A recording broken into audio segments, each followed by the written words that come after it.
Does it have $1 million vibe? Or... With enough thrust, you can fly a brick. Location, 1980 Gallery.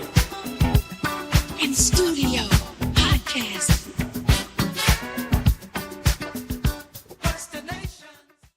Two, one. Hey guys, welcome back, art fans. I'm Jesse Fortune, your host of the Location 1980 Art Podcast. My co-host here, Eric Ringman. Good evening, everybody. Welcome back. And tonight we have with us an extremely distinguished guest. Yeah, and Jesse has quite an introduction. Yeah, it's our special guest, our cultural powerhouse in the building, Dr. Bridget Cook. She's not only a revered professor and art historian, specializing in African American art and visual culture, but also the author of Exhibiting Blackness, African Americans and the American Art Museum, a groundbreaking book that changed the conversation around how Black art is seen and shown in institutions. She's curated exhibitions, lectured across the world, and mentored generations of artists and scholars. But here's the twist. Bridget's stepping into a new chapter here at Location 1980 as a painter. That's right, the professor picked up the brush and we're diving into what that transition feels like when the theory finally meets the canvas. Bridget, welcome tonight. Wow, thank you so much. That was lovely, you guys. Have you done a podcast before? I've done some podcasts, yes, before. So one or two at UCI. And then we had a whole series of podcast episodes at the Met for our show on the Harlem Renaissance last year, which was great. Sounds exciting. Did you get to do the whole red carpet picture? I did not. No, I'm still waiting for my moment. Yeah, and the Met has a major gala, but that's for real, actual entertainer, celebrity type people. But it was still really great. When you went through the show, you could stop at some artworks and, listen on your app on your phone, and you could hear me telling you about the painting. So that's huge. That seems really cool. Is it still part of an exhibit, or? The exhibit's down, but you can still access the podcast. It's called Harlem is Everywhere. Nice. Yeah. Was that like a one-take thing, or did you have to sit in the studio all day? I sat in a studio in Hollywood and had fancy equipment just like you guys, and they showed me pictures and then asked me to talk about the pictures. So it took maybe about an hour. So is it like a conversation format, or is it pretty much you giving everything? It was just me giving everything. The person who was asking me the questions was in another studio in Atlanta. Huh. So there was just like a tech person who was there helping me. Not the same as this in person. To give our audience a little more context, though, people who have been watching and listening to the 1980 podcast, we interview artists about art. You're probably one of the most well-researched art historians. I don't think we've really had an art historian on the show yet. No, that's a new category. I mean, Scott was dropping knowledge, but I think you could get him in the art historian game. But also, that's not how we met. We met because you came to 1980 looking for an art studio. Yeah. And I didn't know you as an author or a professor. I just knew you as someone who answered the whatever ad it was or however you found us. But tell me about why and how you joined 1980 as far as like stepping out of being a professor and an educator and into wanting to have a space to make your own art. Yeah. Well, first, I'm so grateful that there's Location 1980. I think it's awesome. And I was trying to stay on the down low when I got here, and I was so excited. I was like, I'm going to be in a community of people, and I don't know anyone, and nobody knows me, and nobody wants anything from me, and I can just be anonymous. So I love that. You also have the secret layer. I have a secret studio, yes, and it's so great. And please never throw me out. I'm trying to be such a good resident. You're fantastic. I pay my rent on time. So I went to UC Irvine as a student, and I arrived as an art major. So I had been programmed before that, all through public school to go into animal science, I was trained as a vet tech. I worked at the LA Zoo, and I was part of North Hollywood High School's animal science zoology program. So we were all supposed to compete with each other to go to UC Davis, because there's one university in each state where you can get your doctorate in veterinary medicine. And so, science geek, up for it. And then suddenly I felt, I wonder what else there is. And that was like in high school, or when was that shift? Well, I shifted to thinking about art in high school, but I had started in fourth grade at an oceanography magnet. So for 8 years, I was trained in animal science. And then, Are you from California? And I'm from California. Yeah, my family moved here about 80 years ago from Oklahoma to make planes during World War II. Is that Boeing or McDonnell Douglas? They were working for, if you didn't say that, I would have remembered.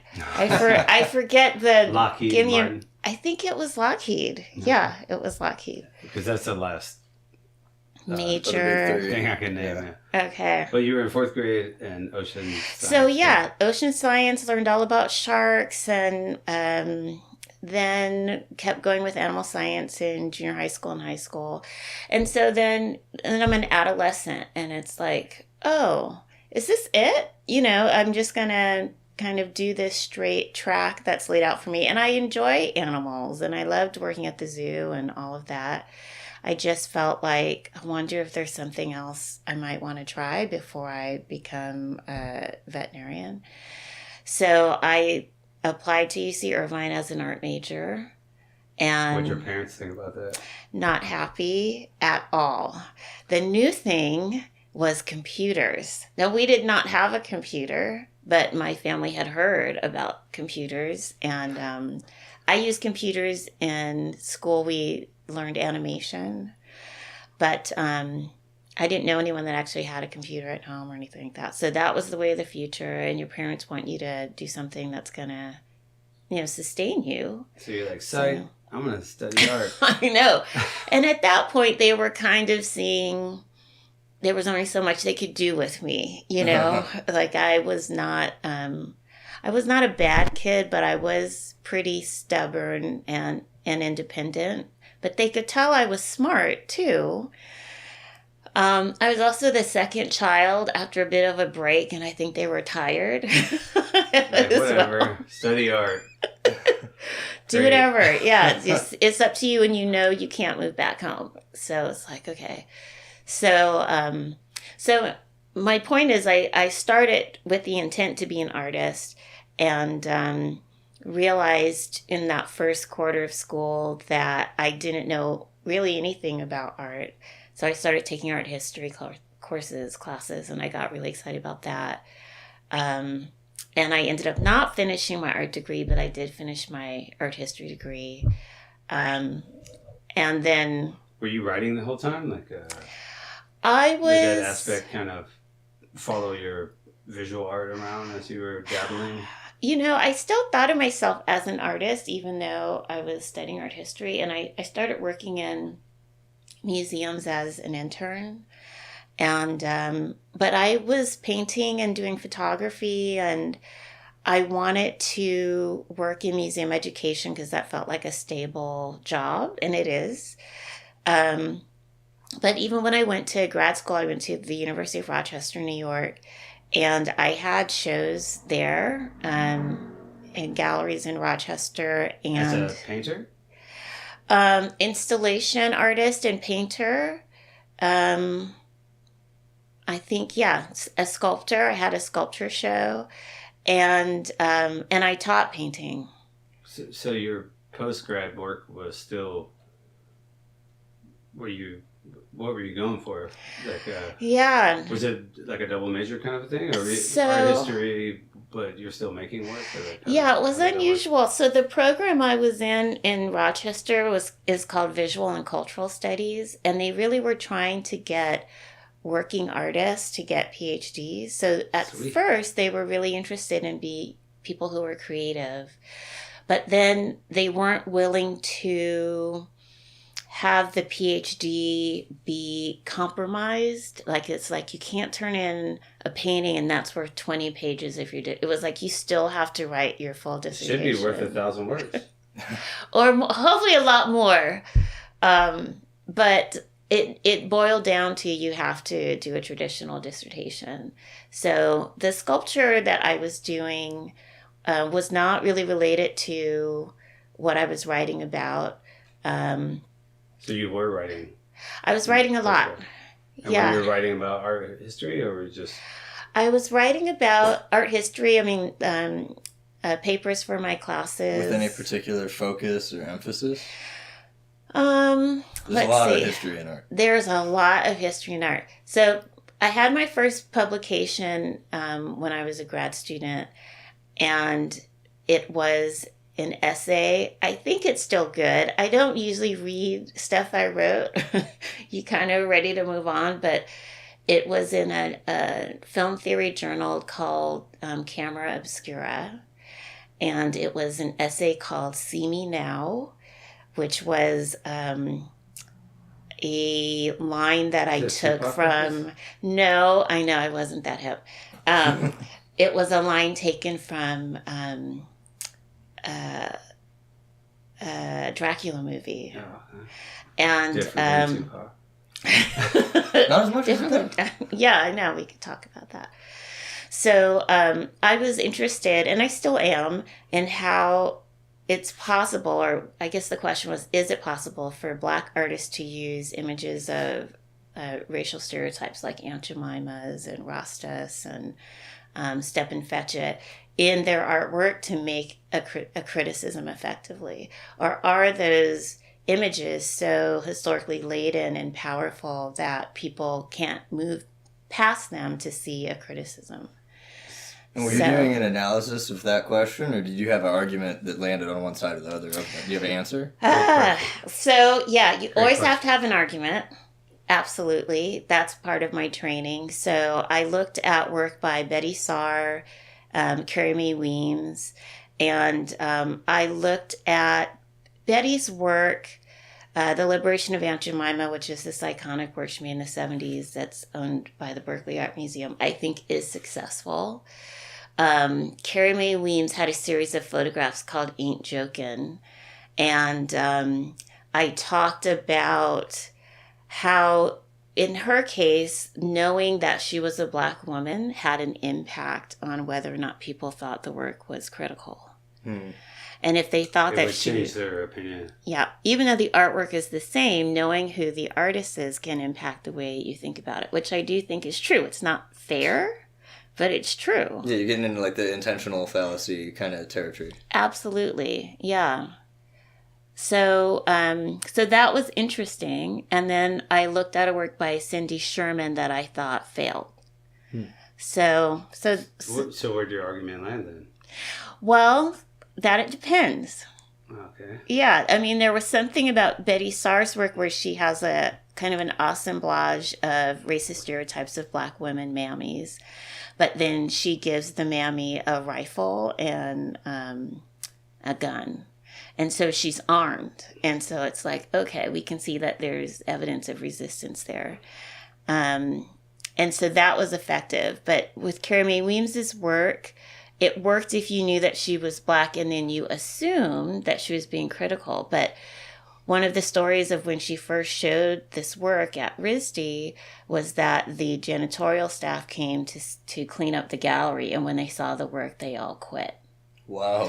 And so they just could not assume that RISD had a Black artist in the gallery. It wasn't usual. And so they assumed that it was a white person. And then when they found that it was her and who she was, all of them came back to work except for one. One person still decided, I'm not going to work here anymore. These are people of color, they're Black people. Yeah. Okay. So it can work, but the artist got to be good.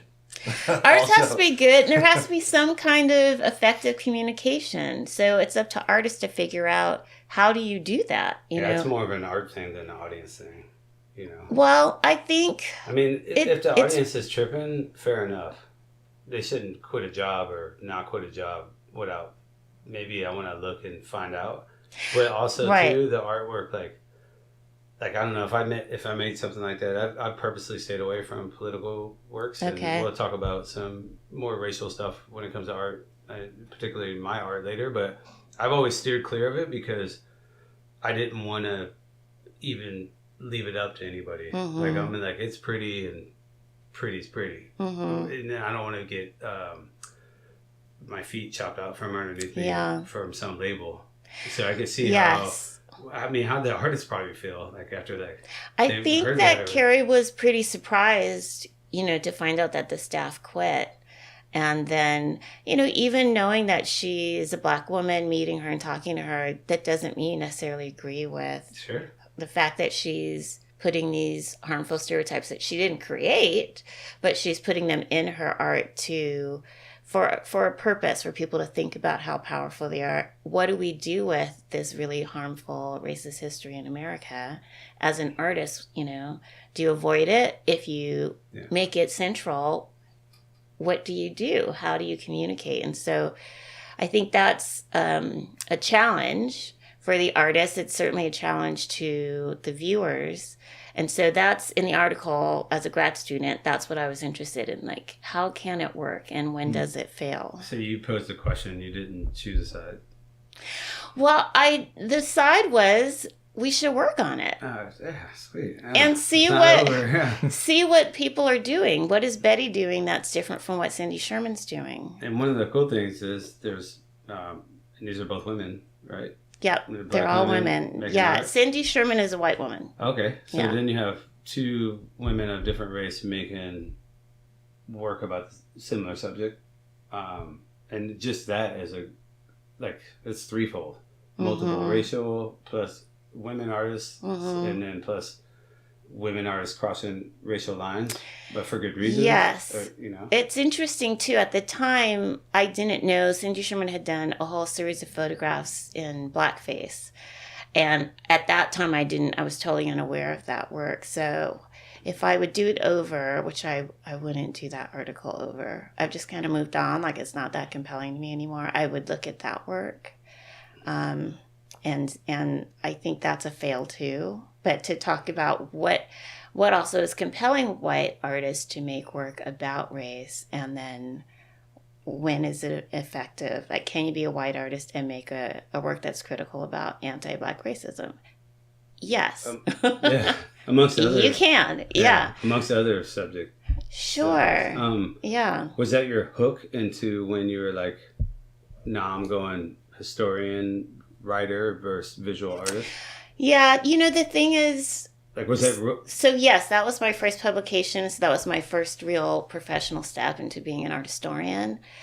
When I had to write a dissertation, I had to go all in. Like, there's no time for much else in your life. And I knew I really wanted to write a dissertation and get a Ph.D. I didn't know if I could. I had never done anything of that scale. Are we before. talking a few months, half a year, most of a year? Like, what's the... Senioritis. This is several years. Damn. Yeah. So the classes that I took, that was 3 years. And then I think I took another 4 years after that. Partially it took so long because I was working full time the whole time. And so when you're up... You're piecing it together. Yeah. What In your spare time, which is after you work all day and you're exhausted. sidebar? We've done this kind of continuing segment called the Art of the Side Hustle. Oh, yeah. So when you were trying to get your PhD and write your dissertation and do these high level classes, what were the jobs that you had? I want to write a book about that. So let's see. My first, let's see. So It's like a quick hit. one job was I worked for a doctor who worked in diseases of the liver for children, in children's health. And my job was to go through all the medical journals and make copies of all of the latest research that was published in his field, which On the computer. you know what? This was not on the computer. No. I don't want to tell you the years that That's we're all talking good, about, but this was in the a periodical index that I would have to look into this book and then find these different citations, and then I'd go to the medical library. I'd pull all of the journals. And then I found this whole subculture in the basement of Strong Memorial Hospital, which is one of the main hospitals in Rochester, that was just like dozens of copy machines. And there were all of us in this really hot, sweaty basement making copies after copies after copies of all. And it was super loud, and it was, really strange. And you come back above ground and, where it's freezing. And So did that hold you over the whole time, or did you like switch to a bunch of different jobs? okay, I did that for about a year.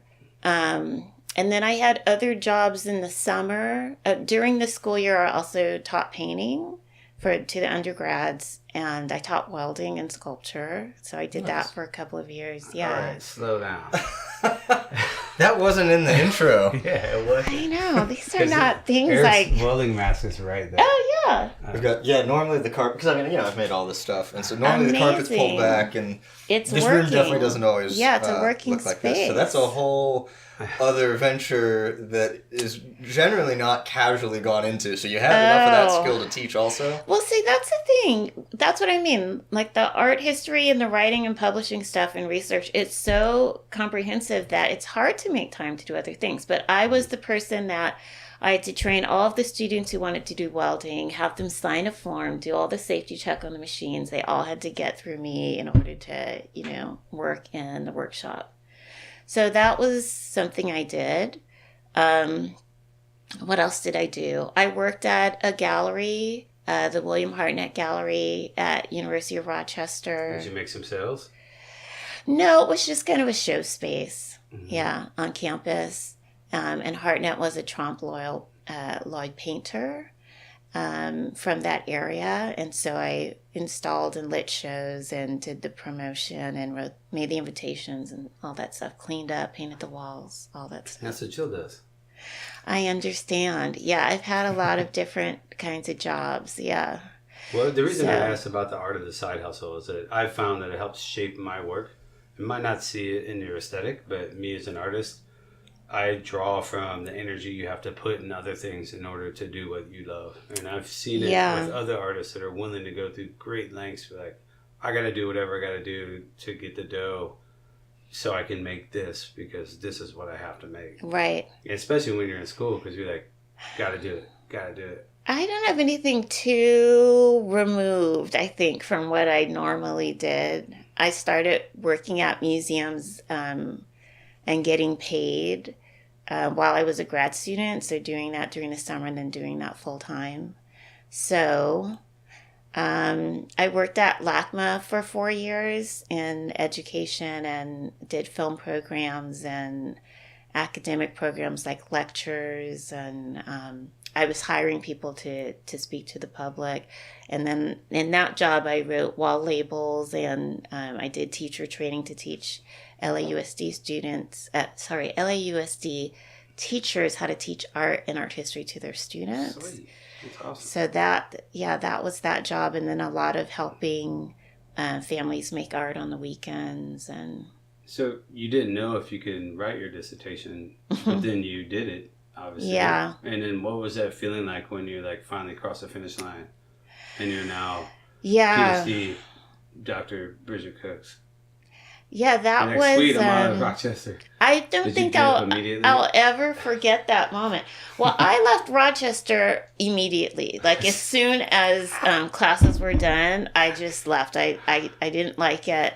In the cosmic view, I went to Rochester to meet my husband.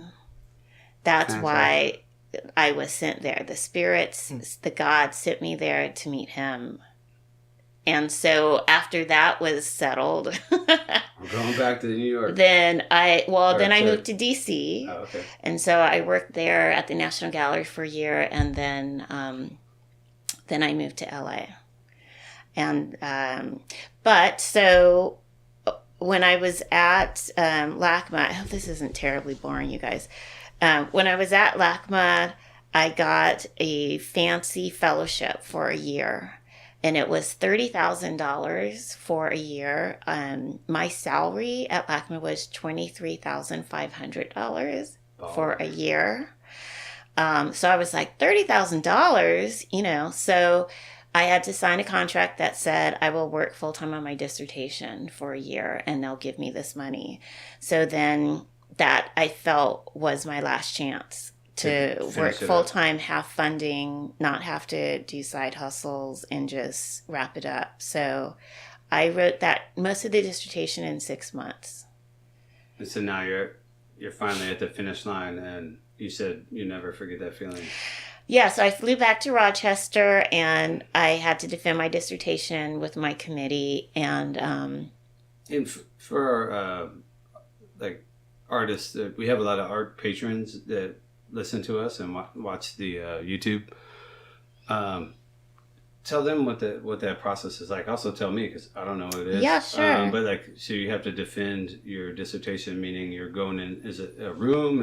It's like there's multiple people. Yeah, they've already read it, or how's it? Yeah. So, in short, so it was a master's and Ph.D. program. So you write a big paper after a year and a half.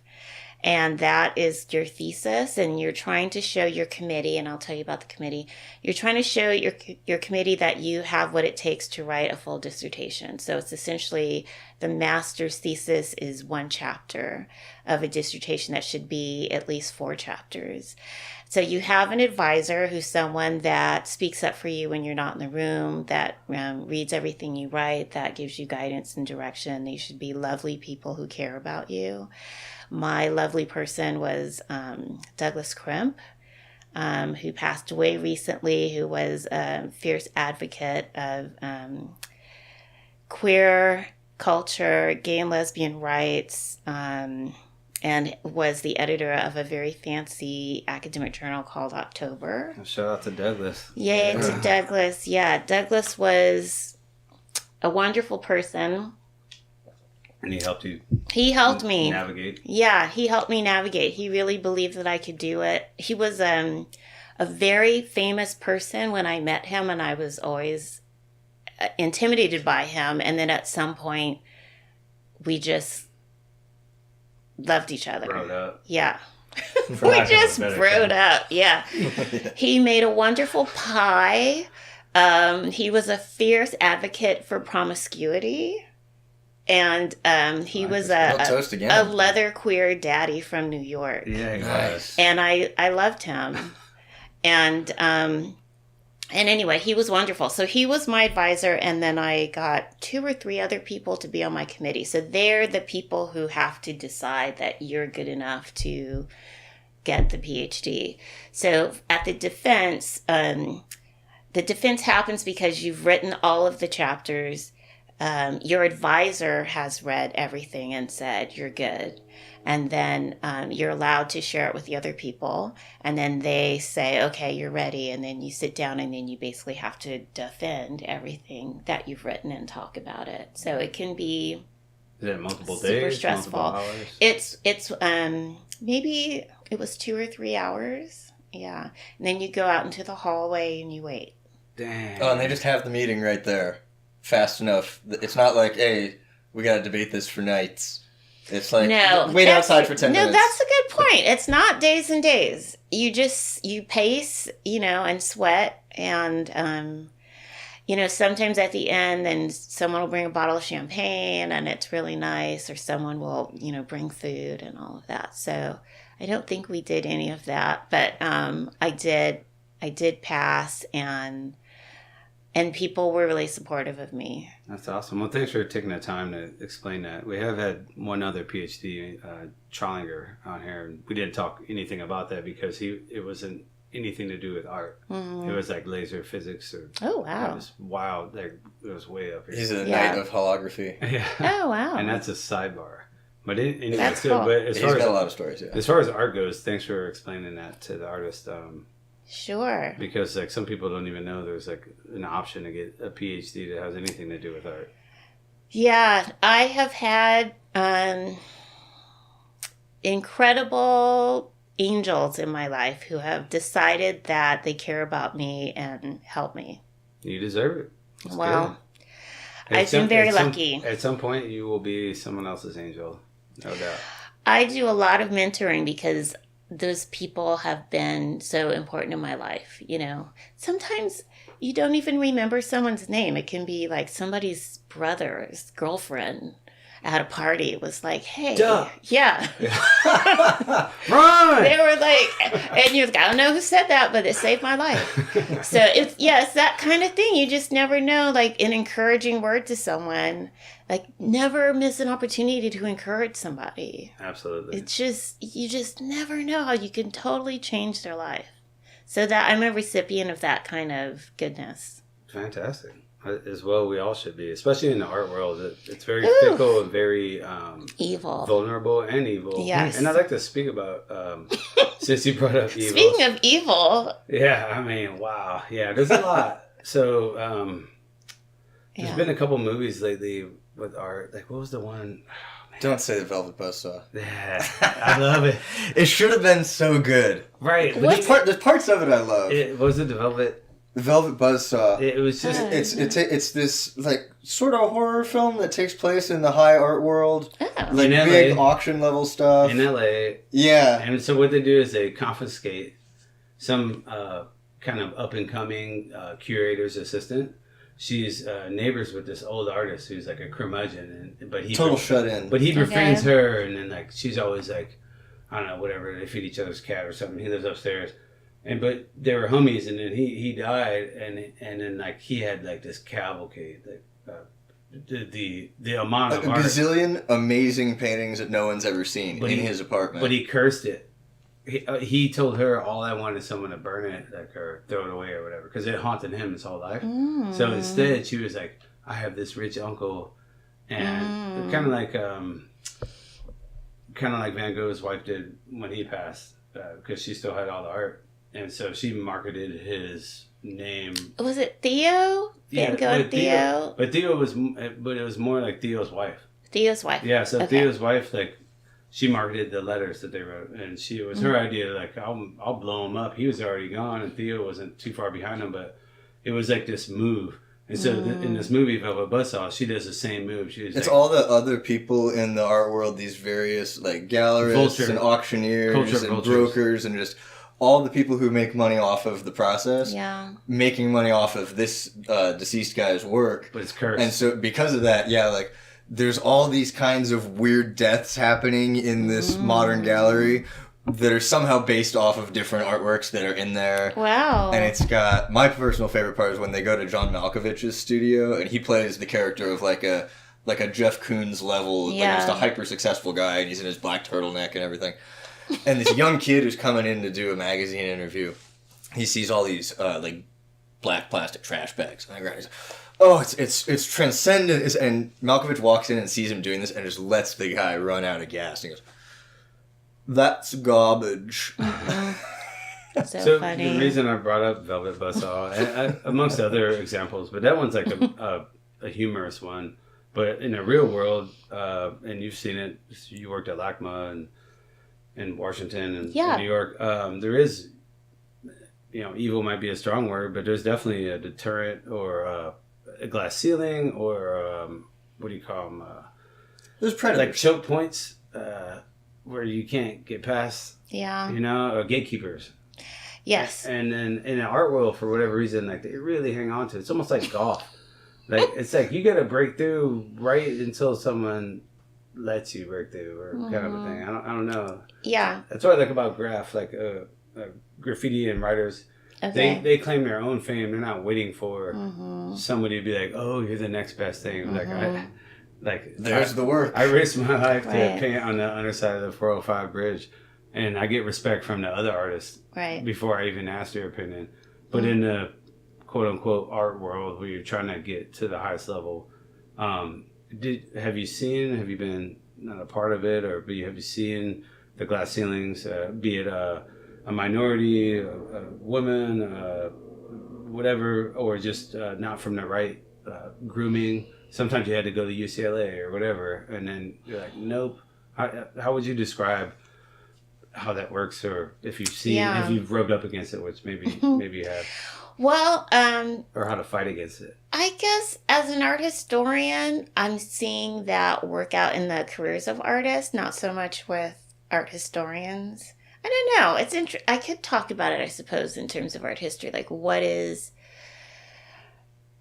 the ceiling that I feel like I need to break through? I feel like, I'll answer this quickly, but I'll then get to the artist part. But so, for instance, I'm the first Black woman in the entire University of California system to make full professor as an art historian. So, something like that is great. And it's also like, what? Like, how is that even possible? Yeah, like, what day is it? Yeah, what year is it? What year is it? So, a lot of firsts.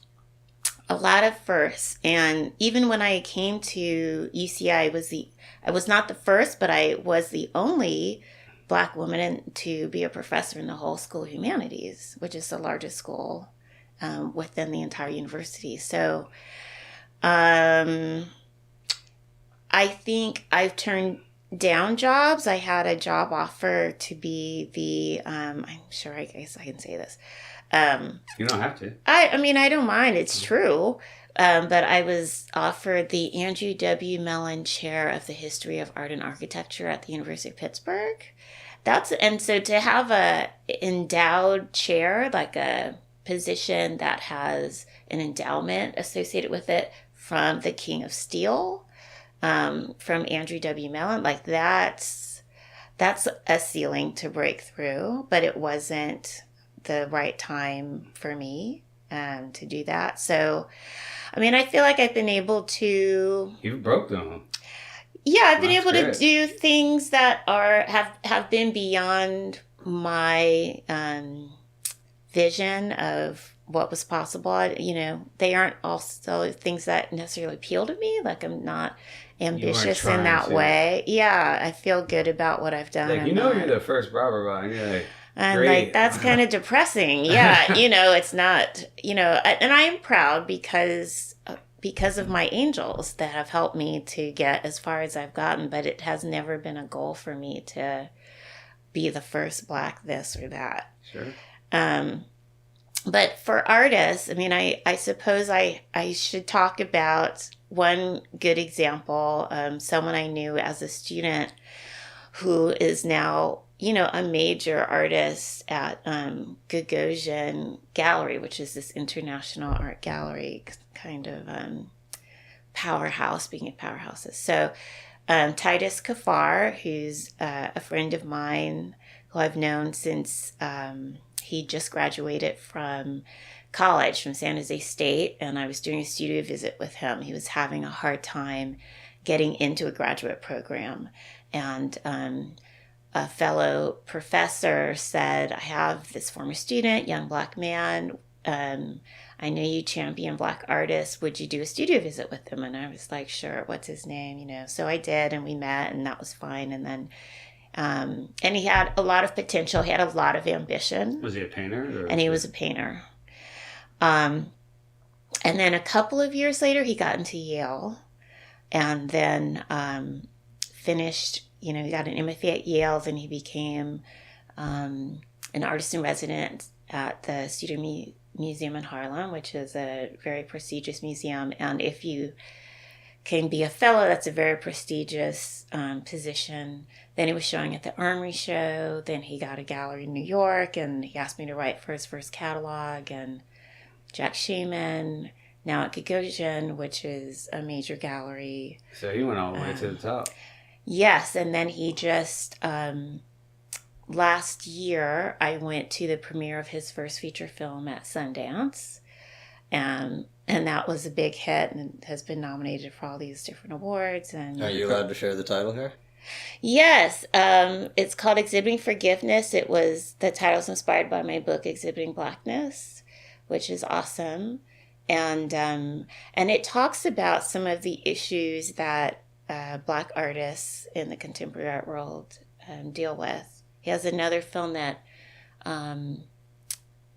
maybe the year before that called Shut Up and Paint, which is about... Yeah, like Shut Up and Dribble. That's like the LeBron thing. Exactly. But based on a true story that he had to deal with a gallerist who said that people would like his paintings more if he stopped talking about issues. And he was like, but that is my art. Yeah, that is the issue. So I think with my friendship, personal and then a professional relationship with Titus and his work, I've seen that journey and what that's like. I mean, he's at the apex, I think, of his career, and he will hover there for quite a long time. I don't know if he will ever come down, but I saw a picture of him recently, not only between Serena Williams and Oprah, but holding both of their hands. Nice. So I was like, okay, yeah, I don't know where you go from there, but it's been interesting because it has not been a smooth ascendance for him. It's not been a smooth ascendance, but ascend nonetheless. Yeah, and he's done it. For every Titus, there's maybe 1,000 or plus other artists who don't even yeah. get a chance to do whatever. Could you give us maybe another not so feel good story about how you, or at least not in a particular artist, but there's ways like black, white, or indifferent, or male, female, or whatever, good artists or not. Sometimes you just get to a point where like that's all you get, or like you don't get discovered, or you don't get published, or you don't get to go to multiple galleries or have anybody write about you. Have you seen that, like, as far as your studies go? Every like, day. Throughout history? Absolutely. All the time. Wow. That's the story. Damn. That is the story. I mean, so all of us, I think, know people who are great artists, good artists with potential, who never have the opportunity, who never have the gates opened by the gatekeepers, or they don't have the right personality or the right look. They're not sexy enough or whatever, because so much of They're that. too sexy. So is that your problem? Is that what's going on with you, Jesse? You're too sexy. I'm not saying this. I'm not saying he's projecting. That Eric, is a real thing out there. Is that your problem? That clearly. All Guys, right, I hope you're watching this on YouTube and not the audio only. You'll figure it out. Patreon.com/location1980. Oh my God. Too sexy for success. That is a good book title. There you go. Or I've been looking for a memoir. Another name. show. Yeah. Should we do that? We have a group show? Well, yeah. That's. Oh, I like that's that. that's going to do be it. fun jury. Yeah. Too sexy for success. Jill's on it. Tell She's Cypher, on it. Jill. It's So- self-portraits only. Well, I mean, So- like you're saying, all too many times there's been non-success stories, or like I know a lot of artists who've been like grinders, like poker players, that they can make money because they're gonna win, because they're good, because they made the dough. They're gonna keep making it. They love what they do. Sometimes they don't, but they love it enough. But it's almost in the artisan category, where you can make hats, or you can make whatever, these glass fish or whatever it might be, and you can make a good living, but you're not going to be that rock star ascendant artist, or even maybe sometimes people don't even want to know. They're like, I make money doing this, but like I don't want my legacy to be all about these glass fish or whatever. But then there's other ones where when you hit the wall, you're like, this isn't for me. I've tried so hard, I just can't make it, and people quit. I've seen a lot of people just. Sure. I used to be an artist. Yeah. I mean, yes, this is such a big topic, because I think we all know people who we'd like to see them break through, but it's all about the stars aligning. It's all about timing. And unfortunately, like it is in probably every other profession, it's who you know. I think we also live in a libidinal economy, meaning that there has to be a level of desire. You have to make work that's desirable to certain audiences for it to be financially successful, or to even have a kind of aura built up around it from this machine, of the gallerists and the framers and the publicists and all of that. Like, it's not always just the rise of the genius, right? It's about a machine that picks people to say you're the star. You're up next. Yeah. None of that is fair. Does it mirror or kind of resemble like Hollywood starlets or? Absolutely, yeah, absolutely, and there are places in the art world like the Met Gala or even LACMA's Art and Film Gala where that's exactly what happens. The artists and the actors and actresses are all celebrated together. So, if you don't fit into a kind of particular appeal or a construction of a star, I mean, some of it has to do with talent, but a lot of it doesn't have to do with talent. It's like you can be avant-garde, but you got to be the right kind of wrong. You have to be the right kind of wrong. In the right place. Right place, right time. You have to get the attention of the right person who decides that they're going to make it happen for you. And it's like, even if you nailed every one of those, even if you are the right amount of sexy and you got all of it, there's still just like a luck factor in there. Absolutely. That just, no matter how good you are at every part of it, you couldn't control for that. Nobody could control for that. Absolutely true. And a lot of what I do as an art historian is I find in my research these amazing people from the past. Some of them are deceased. In my case, some of them are deceased people whose shows I'm working on curating, and others, they're elders. And they should have been acknowledged and praised and funded and encouraged decades ago. And I'm in a position now where because I can write and because I can see and I care about my elders, I'm able to create exhibitions for them and publications. You're going to learn today. You're going to learn today. I love it. That's it. That's great. No, because it's like Malcolm Gladwell, his podcast is called Revisionist History. Okay. And he'll go back and tell these stories like, this is just too cool not to, like, you got to listen to this. And that's awesome that you get to, because you also, like, as far as content goes, you're never going to run out of cool people I to know. discover No, in history. you never are. Could you give us a sample of maybe something recent in the last few years you stumbled upon? You're like, I can't believe this person. Yes. Okay. So the one that comes to mind immediately, it's a show that I curated that just closed last Friday at the Thompson Gallery at San Jose State University, of a woman named Diana Pompelli Bates. And Diana is in her 80s, and she was a painter and a sculptor, and she made small bronzes, large public art in stainless steel, and she even did the 12th Street BART station. Like, she did the art murals there and sculpture that's there. And I met her because I was having a casual conversation with Titus Kaffar, and he was saying how this woman was a big influence on him. He was saying that she was one of the first, or maybe the first artist he met who he went to her house and her art was in her house, and he'd never seen people live with original art. And then that she made the art, like, this was really an eye-opening experience for him that clearly had a legacy, impact on his life. So he asked me if I knew her. I never heard of her. And then he sent me a picture of one of her paintings from the 60s, and I was like, this is so cool. Could you give How us is this possible? A visual description of her style? So there's several paintings that she made in late 60s, early 70s. They run between 3 by 4 feet to 9 by 7 feet. And each painting is 2 colors. So it has a sort of bright graphic quality.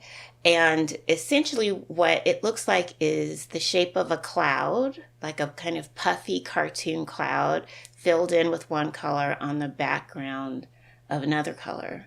So very simple and minimalist, but very vibrant and joyous. And appealing even now. They were done so long ago, but they aren't owned by any museums. They were stacked up in her garage. And I am part of a group at the Getty Research Institute called the African American Art History Initiative. And it's a group of artists and scholars. And one of the things that I do on the board is I do oral histories with folks from the Oral History Center at UC Berkeley of elder Black artists. We've started doing curators and art historians too, but I talk to them for between 7 and 9 hours about their whole lives. And so I pitched doing an oral history of Diana, and my colleagues liked the idea. And so then I did this oral history, and then she showed me the paintings, and then we just opened the show. I had a book produced where I wrote, and a director of the gallery at the Thompson Gallery, and then the director of the gallery, the co-director of the Bundy Modern in Waitsfield, Vermont. Wow. We all wrote essays, and then I worked with this wonderful small house book press called For the Birds Trapped in Airports that are in Los Angeles. And we made a book that puts so many of her artworks together so people can pick it up and say, oh my goodness, this woman exists, and she made all this work. Not to touch on a sore subject, but is she still with us? She's still with us. Well, how tickled was she then when all this happened? Yeah, she's delighted. I was with her when I got to hand her a copy of the catalog, and it was very emotional. That's great. And she has a very supportive family. They've all been really happy to see this happening for her.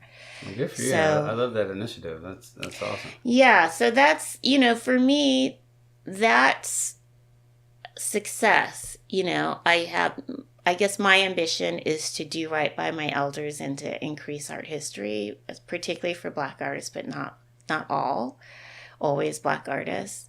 But we're one of the most overlooked groups, and not, overlooked isn't even the right word, but like purposefully excluded groups. So now I have a chance to say, this is part of my culture. These are my people. I'm in a generation that has more art historians who are interested in Black artists than ever before.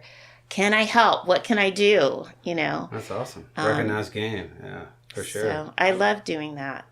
We haven't talked about this at all, but like one of the biggest launch pads for especially urban Black culture was hip hop. Like in the 90s, especially for me, I was from Missouri, St. Louis kid, and also like I'm half Black, half white.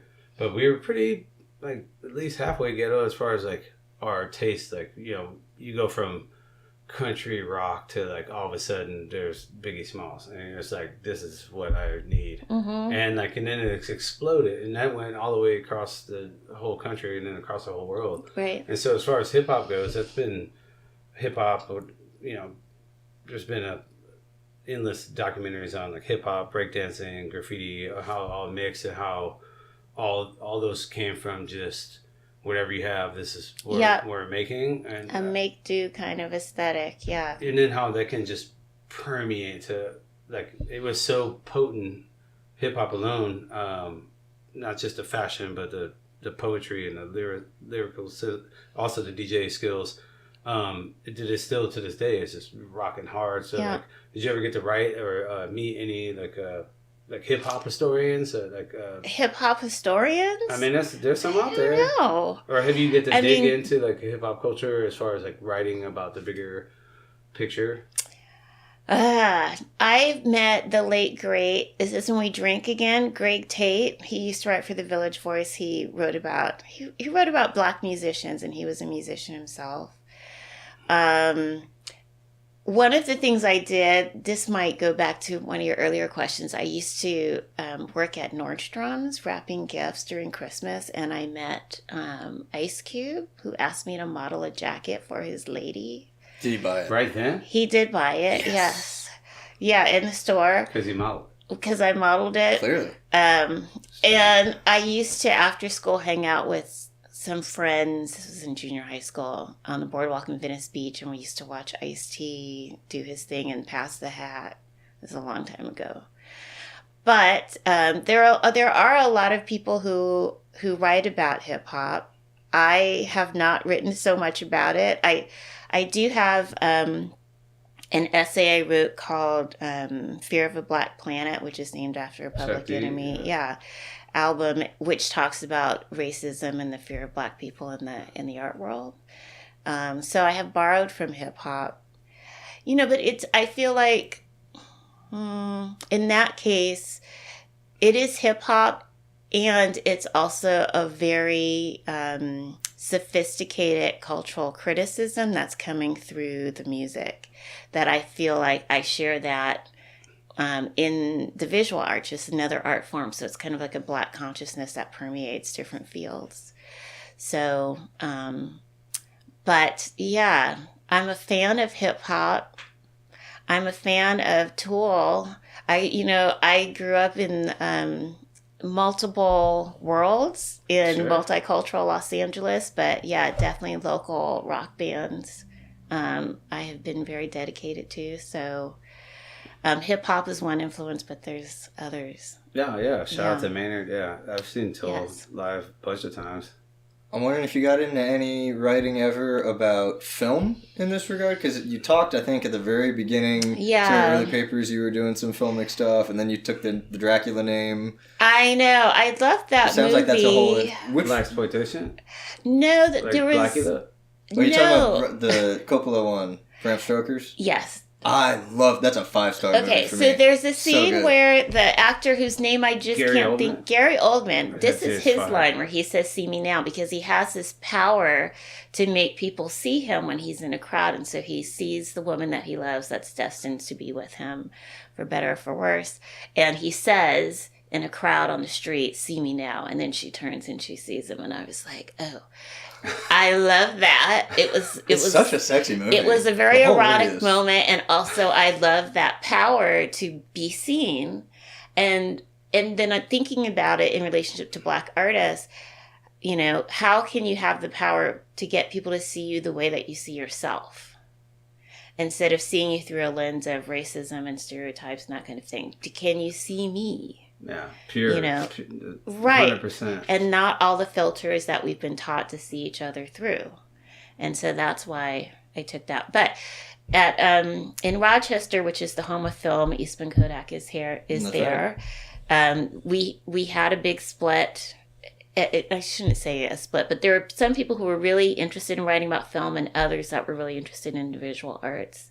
So I was more in the visual arts in terms of my writing, but I did learn a lot about film and, watch films at the Eastman House and the Little Theater. And there's a lot of important film theorists that were teaching there. One of our last guests was Ed. Yeah, last episode. Screenwriter. Oh, yeah. He's a writer too. Have you ever thought about putting some of your writings towards film? You guys are really setting me up. Like I'm not and being ambitious enough. You're like, but have you done this? It's like, no, I haven't. Great, but can you also write us a script? But can you write a script? We move fast. Well, no, I. Well, also too, really Bridget, because you are a resident artist at Location 1980, we'll get to, or we would want to have you back on the podcast again. So we don't have to try to cram everything in. But by the next time you're on, we do want to read your script. How's draft one? You guys, I've been in a few films. I was in a film. Yeah, nice. I'm a talking head, Counts? That's what so I come on and then it says art historian, Oh, okay. So I was in a film about, that won an NAACP award called Through a Lens Darkly on the History of Black Photography. And then I'm in a film that's going to come out soon, and I don't know the name of it, but it's about the Black painter Ernie Barnes that people know about because he made a painting that was on the cover of a Marvin Gaye album and also shown at the end of a 70s TV show called Good Times. Mm-hmm. There was a painter character on Good Times named JJ, and all of JJ's paintings were actually made by Ernie Barnes. Yeah, that's dope. So I did a retrospective of Barnes's work at the California African American Museum. Where's that at? And it's in Exposition Park right by USC. I have a show there now that I curated that's We're up going. until Field trip. Field trip. that's up until August, called Repossessions, about the case for Black reparations. So yeah, I'm in another film about William Edmondson. So you have more, not to say you don't have aspiration, but like you're obviously in films. But have you I'm ever thought in about let me films. try to craft something? I haven't. Do you have an idea for I do. me? I got a bunch. Okay, well, I'm ready. We can What? talk off camera. Okay. I've never thought. I am trying to write an art history mystery right now that I could imagine adapted as a film, but I'm like leap years from that, getting that produced. Knives Out 3. Yeah, I like these mystery films with They're fun. ensemble Those are really casts. good. Yeah. Also, too, what our audience doesn't know is, and you might not know this either, but it's Jillian's idea. We're gonna do a whodunit, full-on acting here at 1980. You are? Yeah, multiple rooms. Yeah, Cypher's gonna write it, but Oh, this is this is kind of merged with the art history based escape yeah. room. So we talk about like Van Gogh, but we go all the way back to What? Lascaux. Yeah, it's gonna be And, mixed like- like Clue mixed with the escape room, but it's gonna be here and it's gonna be all of us with full characters. Is this real? Yeah. Oh yeah. Yeah. Okay. I'm nervous, but I would like to be involved in some way. Yeah. All right, you got your spot. We definitely have people at this studio who will be participating Okay. who have far less screen credentials than Okay. you Yeah. have just listed. But it's not acting. I never did any acting. I just am myself, and they're like, "Tell us about Ernie Barnes. You Tell know, us that's what all about the William realist Edmondson." actors say. It- They say, I just become it and it's just me up there. But also You too, guys- Daniel Day-Lewis did the same thing. that's actually tough to do sometimes because then you start imitating your own self. Like you were even saying, like how you're trying to be the real you. Can you see me? Can you see my Right. art? Yeah, But yeah. then like when the camera's rolling, and Eric and I went through this the first time we taped an episode. You listen back to your voice. You're like, oh, it's weird, and like I gotta talk like this or whatever. Right. But then you're like, it's pretty much me. The best thing you can do is just let go of the wheel, versus Yes. I'm an art historian. Yeah. Yes. And then after you do it once, did you find that like now you're warming up to it? I think so. But you get nervous. I'm never happy with the picture of myself, And as a professor, I learned quickly I had to, and this is just true, it worked for me. I had to develop a professor persona. I had to become Professor Cooks. If I came in as Bridget, Not gonna work. it wasn't going to work. You When's didn't it get change the when you come out respect. of when you come out of your office or when you come out of the car? Like when is the like an over the top Stallone turn his hat around Okay. right before the arm wrestle? Okay, it changes back to who I am when my husband's like, "Stop talking so loud. You are no longer at work." Then I'm like, "Oh, I'm so sorry." The off button. been talking The sun's like getting real low, but Yeah. It's like that's great. I gotta switch back. Yeah, Okay. no more Hulk. Yeah, fair enough. Yeah. Well, cool. Well, we look forward to the next time you're on, and you've told us about Well, thank you. your current project because we're going to take a field trip and go. Tell us more about that exhibit formally. Yeah. It's right now at Okay, so quickly, it is an exhibition of 5 different artists. All of them are Black artists who were given an object that was taken from a white person's archive that had to do with enslavement or the Jim Crow era. And so the artists were all given this object or a facsimile of it, if it was a fragile object, and commissioned to make an artwork about it. Or inspired by it in some way. And so each artist did one piece or multiple pieces. each artist did one piece. And then we have a case with the original artifacts in the exhibit. And every time the exhibition goes to another venue, we will work with the local archive to have an object from enslavement, give it to a local artist to make artwork with, and then add that to the show. So, for instance, the show closes in LA in August, it will go to Spelman College Museum of Art in Atlanta. And we're working with the Atlanta Historical Society to get an object from their collection, and then we'll work with the local artists. Yeah, they're not going to be short on objects down there. Yeah, nope. No. And the last one I'll say is it's going to Fredericksburg, Virginia, to the Fredericksburg Area Museum, where they have an auction block. Damn. And so we're working with a wonderful artist, Veronica Jackson, who is making an artwork inspired by the auction block. So it's a heavy show. Yeah, man. This got real pissed off. All the artists have been delighted to have access to these objects, and they feel a real weight and responsibility to do something important that really helps to speak for the enslaved people. I just felt it right now. Yeah. You said auction block, and I went It's somewhere completely intense, different. yeah. So go see the show. We will. Have So where's it at specifically? the California African American Museum. It's 500 State Street in Los Angeles in Exposition Park. It's right next to the California Science Center and the major The Natural History Museum. Natural History Museum. Thank you, and the major the soccer, the Coliseum, right? And there's a soccer stadium. That's right, yeah, there. the LA Galaxy play there, too. There's a lot going on right there. So All right, we'll go see it. We're going to take a field trip, and we recommend all of our art lovers and art patrons that watch the podcast, you do the same. If you're in LA in the next few months, go check it out. And for myself, Jesse Fortune, Eric Ringman, and our special guest, Bridget Cooks. Thanks for being on the pod. thanks, Thank you. guys. Did you have a good time? Yeah, that was fast. Much to talk about. Yeah, well, Oh, I can keep going if you want. Yeah, and also too, like, we do have the advantage that you're coming back, so that's kind of fun. Great. Thank you. That's kind of you. Cool. Cheers. Thanks for being on. Yay.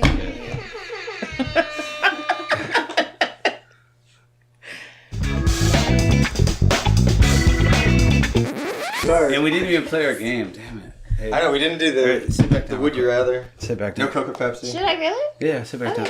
I'm not in a hurry. I thought we were going to go out for drinks after, but you've got somebody coming. Yeah, All right. he's bringing the drinks. We can drink here. We didn't even. We got that rosé. More, yeah, there you go. Can you chill that, Joe? It's behind the avocado.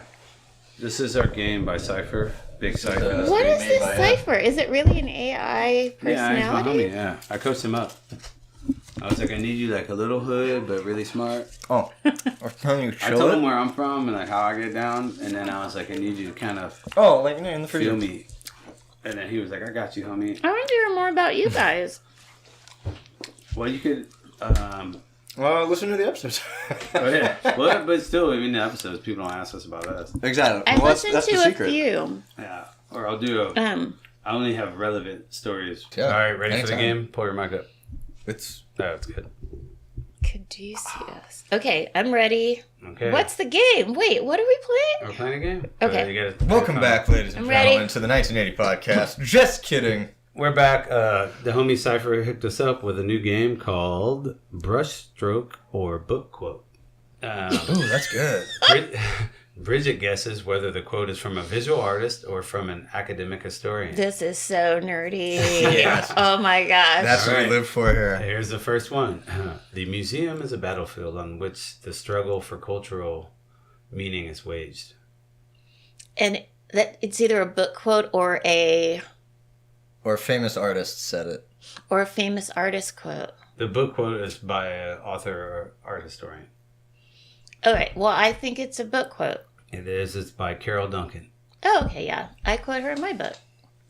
Oh, there we go. Shout out to Carol. It's my mom's name. She is very sweet. I'm glad you got to meet her. Me too. Painting is just another way of keeping a diary. That would be an artist, I think. Is that my other option? Bonus? Artist. Bonus points. If you can guess who. Paintings in I would say George O'Keeffe. No idea. Pablo Picasso. Oh, really? Okay. Who also, towards the ending days of his career when he was world famous, would carry around a gun with blanks in it that he would fire whenever people asked him about the meaning of his work. So I love that. Solid. All about it. That's a good one. To center Black visual culture is not just to amplify, it's to reframe the entire lens. Okay, I think that's a painter. And am I right so far? No, it says it's fake. Oh, I was gonna say exactly who that was too. Who was it? I thought, well, it's fake, I guess. Yeah, but but who was it gonna be? I Yes. thought it might be Carrie James Marshall. Nice. This is a good one. I would have guessed it was John Singleton. Uh huh. All right. Exhibiting blackness challenges the idea that museums are neutral spaces. Okay, I don't think I said that. Somebody might have said that about my work. No, this is it actually one of me? your quotes. Okay, this is how much I talk. Yeah, Way to go, science. so funny. And then that's the game. Thanks for No, playing. I failed. I failed right at the end. It's brushstrokes or art quotes.